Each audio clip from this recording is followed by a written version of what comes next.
Today is the day that the Lord has made.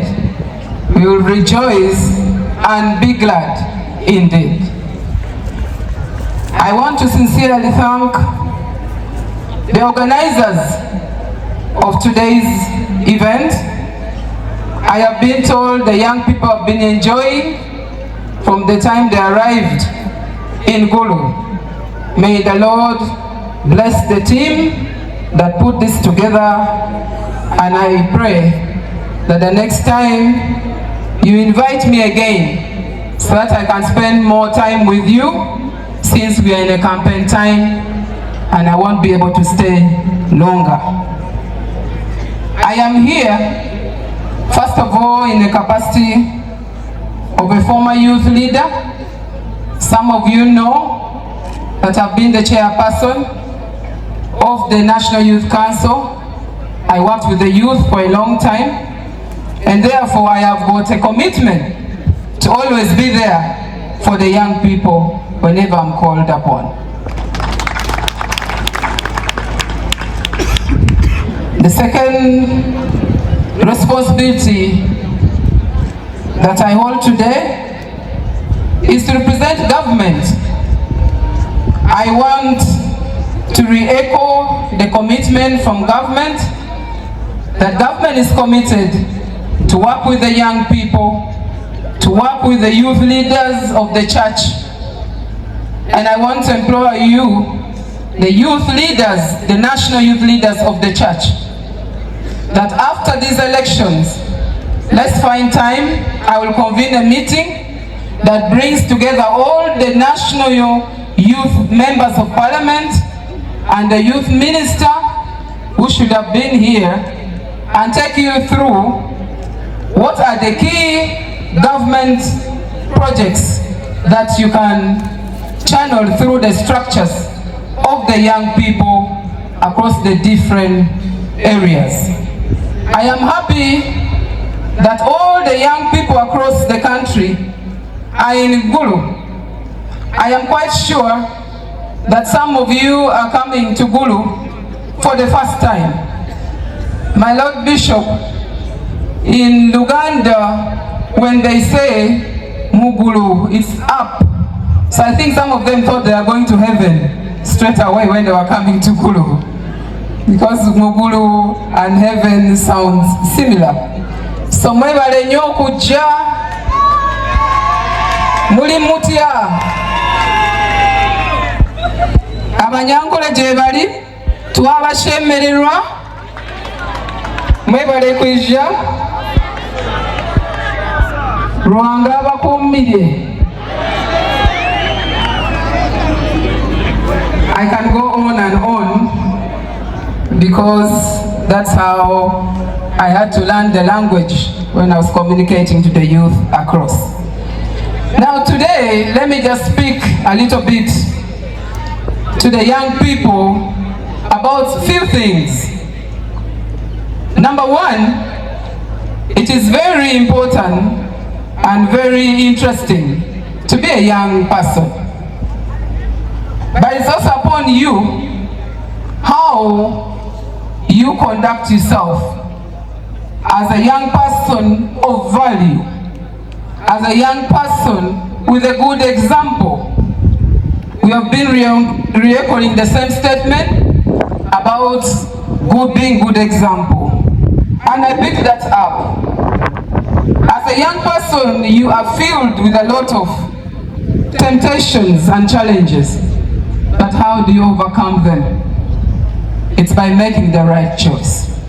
If you choose to be a young person who is different, then you'll also be identified differently.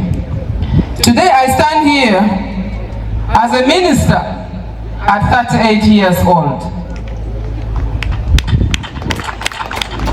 It's because I made some decisions and chose to make a good example manifest out of me. And yes, you can as well do the same. When you are young, you're faced with temptations. You have anxiety. You want to explore everything. You want everything to happen in a hurry. But I'm here to tell you that there is time for everything. And your time will come. It's only dependent on what decisions you make. For example, some of you have made a choice to be here today.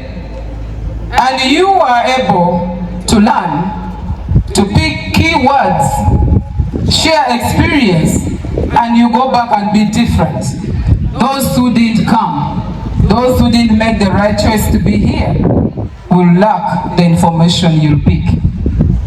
So when you go back home, I want to request you to be the torch among the young people in your generation. And how do you be the torch? That means whatever good thing you learn, you should walk that talk. You should mobilize other young people to understand the good thing that you've learned. And today you're young, tomorrow you'll join the table of elders. But what kind of elder are you going to be? The decision lies in your hands today. My Lord Bishop, the young people who are in the church are not very difficult to talk to because they already have the Holy Spirit embedded in them. And that is why I am one of the leaders who has been appealing that young people of the church should not only spend time in issues of preaching the gospel, in issues of worshiping the Lord, but they also create time to be pioneers and to be change agents on livelihood change in the different respective places where they come from. For example, we have different government programs that are out there for you to benefit from. We have the parish development model, where young people are supposed to get 30% from every parish. We have the green job programs. We have the livelihood program. We have the Operation Wealth Creation program. All these programs are there. And I really don't think that the majority of young people are aware, but are also out there to make decisions to benefit from it. And that is why I want to use this opportunity to invite you, after the election process has been concluded, that we can hold a meeting together, invite the different entities with the young people's funds to support your livelihood, so that we can give you this opportunity and you go down to mobilize other people. Let the young people in church be these change agents by living an exemplary life. If you are in school, you're studying as a medical doctor, what other economic activity are you doing? I used to be in school, in a primary school, but I would have something that I would spend time to sell over the weekend to get some money to buy soap, to buy other small things that I needed as a young person by then. Today we only look at white-collar jobs as the only solution to our livelihood. Now jobs are never going to be enough. There are very many different sectors where you can benefit from. But you'll have to also nurture your interest from the word go. We don't have to do the same thing. You don't need to be in parliament to succeed.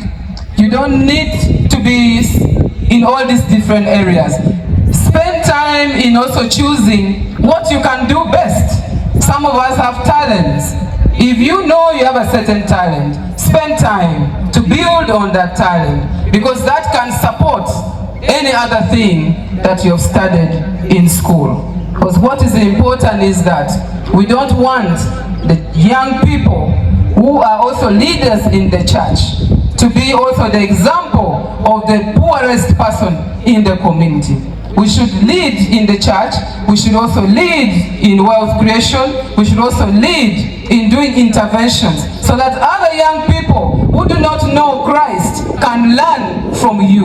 And when you preach the gospel to them, they will understand it faster because you are walking the talk. Ladies and gentlemen, I want to sincerely thank everybody, the clergy, the church, for first of all supporting this election process. Continue praying for us, my Lord Bishop. It's a tough moment.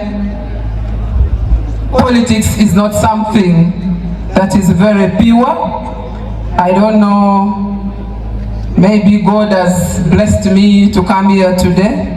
I also want to think it's a sign of victory on my side, because there's no way I can stand here in front of the holy servants of the Lord and I'll go back and not win the election. That's why I said I should be here today, because I wanted to scoop my final blessing to win the election. I want to re-echo my commitment. I'll always be there, because I grew up in the church. It is the words I learned from the church, the teaching that made me grow into who I am today. Many people wonder why sometimes I choose to do certain things. But I want to tell you, young people, that however big you are, without God, you are nobody.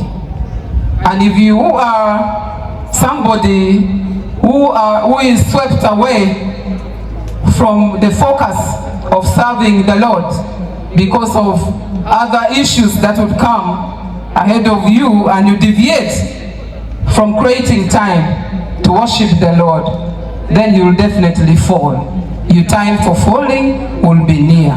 So I want to thank all the different young people who made it here. When you go back, please tell the young people that this election process, young people should never be used as engines of violence. Violence is not allowed. And as young people from the church, engage other young people so that they are more focused into participating in this election, but peacefully. And we want the young people to take part in guiding the leaders, in providing support to the leaders, by being close to the leaders. Let's not stay away from the election process, because if we say we are not participating, then you know we have 5 years of whoever is going to be voted in power to lead, and you will wait for another 5 years to participate. On behalf of government, I want to say that we will continue with the different projects to support young people, and will continue to be available to the young people. Nelson Mandela said, I urge you all, the young people of today, to start talking to each other across division of race and political organization, because Uganda is bigger than all of us, and Jesus Christ did not segregate anybody. He died on the cross for all of us. I want to end here and thank all of you for listening. May the Almighty God bless you, and safe journey when you're going back home.